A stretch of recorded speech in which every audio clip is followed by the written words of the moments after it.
I think one of the greatest mistakes that any nation would make would be to be totally dependent on one source of energy.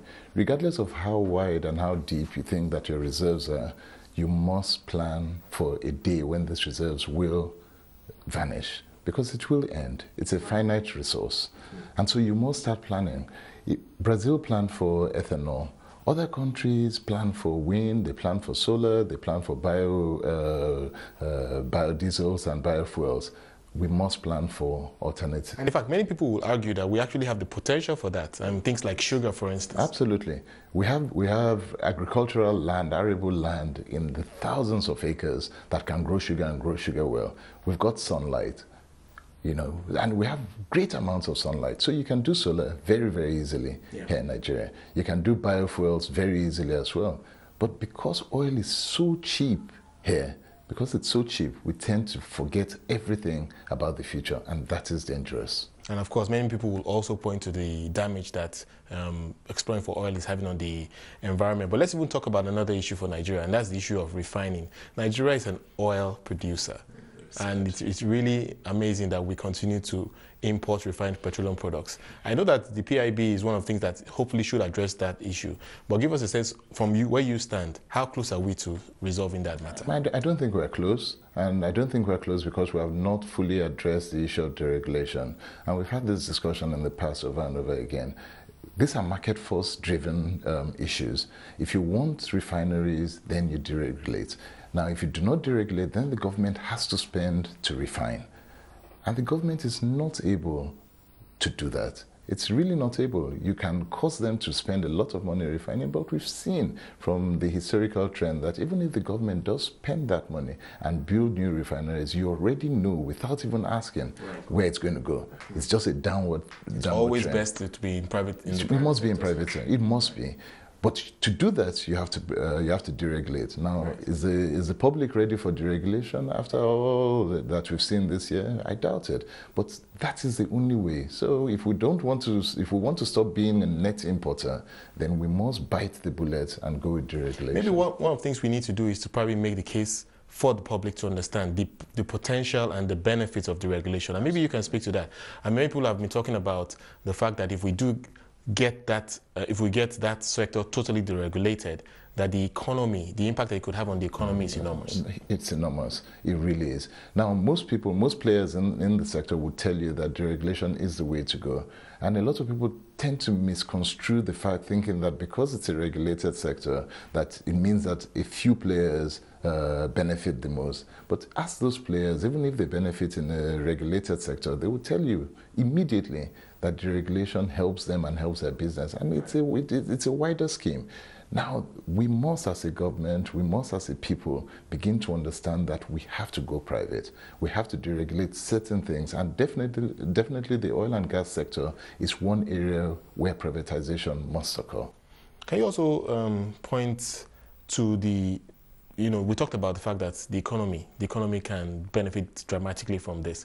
But maybe if you can break this down, because a lot of people talk about the value added, that there is actually no value add in the way Nigeria exploits the oil sector right now. Can you just speak to the kind of products or services that could come up if we do have a fully deregulated oil sector? Oh, very easily. One of the areas that you're looking at, if we want to go industrial, for example, is petrochemicals. Right. Very, very easily. Now, plastics, almost everything that you use on your day-to-day comes from the petrochemical industry.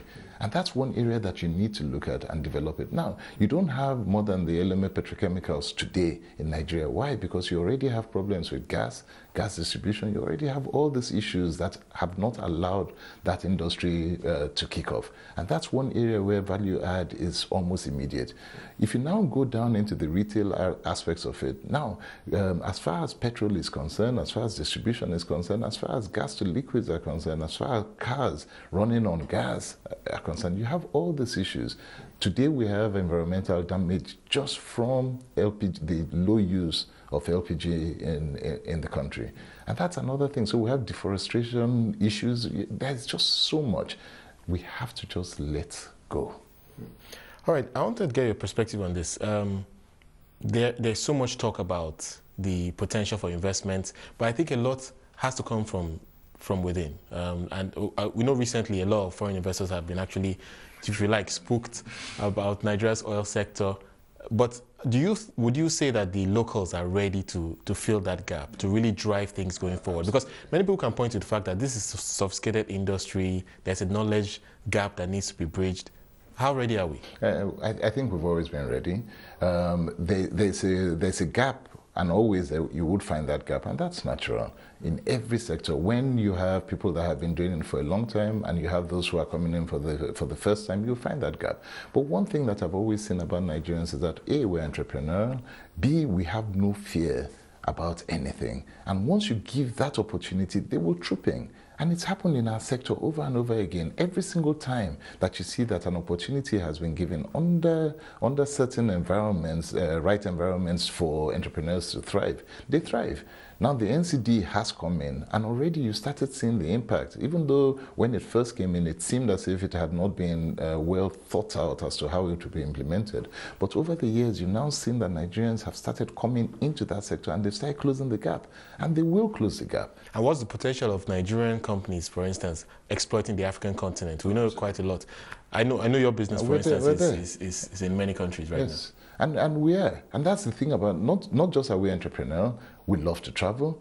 We believe that we can make it anywhere. We hustle and all of that. So as the African continent opens up for other Africans coming in, you find that Nigerians are there, and we travel. Now the African continent is wide open, not just for Nigerians, not just for Africans, but you find that Chinese, Indians, everyone is coming. So we have a battleground going on. In the past, that battleground did not include Africans, and that's where there's a difference today. Right. Now it includes all sorts of Africans, and not just Nigerians. You know, the amazing thing that I'm seeing now is that Africa has woken up. And so Nigerians are entrepreneurial, Ghanaians have become entrepreneurial. You find that you get into Sierra Leone and you see that they're becoming entrepreneurial. East Africa is changing. In the past, they just used to be very laid back and allow everybody to come and take.